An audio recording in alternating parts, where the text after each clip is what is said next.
First ever factory outlet మన Mukunda jewellery వారి bangles and కడా మేళ వచ్చేసింది. అందమైన బ్యాంగిల్స్ అండ్ కడా కలెక్షన్స్ పై కూడా ఫ్లాట్ 7.99% VA ముకుంద జ్యువెలర్స్ కి ఇప్పుడే వచ్చేయండి. రాష్ట్రంలో పేద మధ్యతరగతి ప్రజల కోసం ఇళ్ల నిర్మాణానికి ప్రభుత్వం పచ్చజెండా ఊపింది. మొత్తం 3.5 లక్షల గృహాలు మంజూరు చేయగా క్యూర్ పరిధిలో 1,00,000 LIG, MIG నిర్మించనుంది.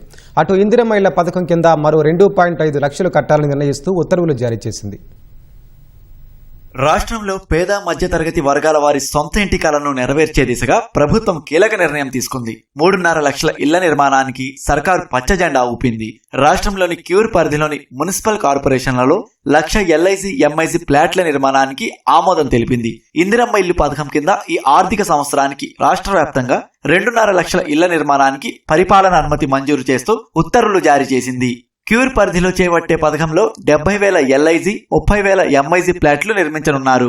ప్రజల అవసరాలు, డిమాండ్ సర్వే ఆధారంగా ఈ ఇళ్ల నిర్మాణం చేపట్టనున్నారు. తొలి దశగా క్యూర్ ప్రాంతంలో 12,000 ఫ్లాట్ల నిర్మాణానికి హౌసింగ్ బోర్డుకు ప్రభుత్వం అనుమతి ఇచ్చింది. ప్రభుత్వ ఉత్తర్వుల ప్రకారం LIG వర్గానికి కేటాయించే ఇళ్లపై భూమి ఖర్చు భారం ఉండదు.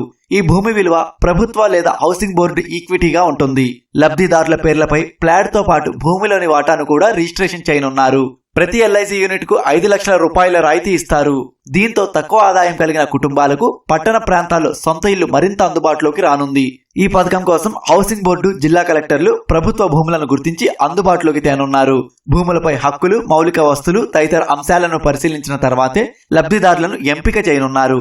కేంద్ర ప్రభుత్వ PMAY-U 2.0 మార్గదర్శకాలు, తెలంగాణ హౌసింగ్ బోర్డు నిబంధనలకు అనుగుణంగా ఈ కార్యక్రమం అమలు కానుంది.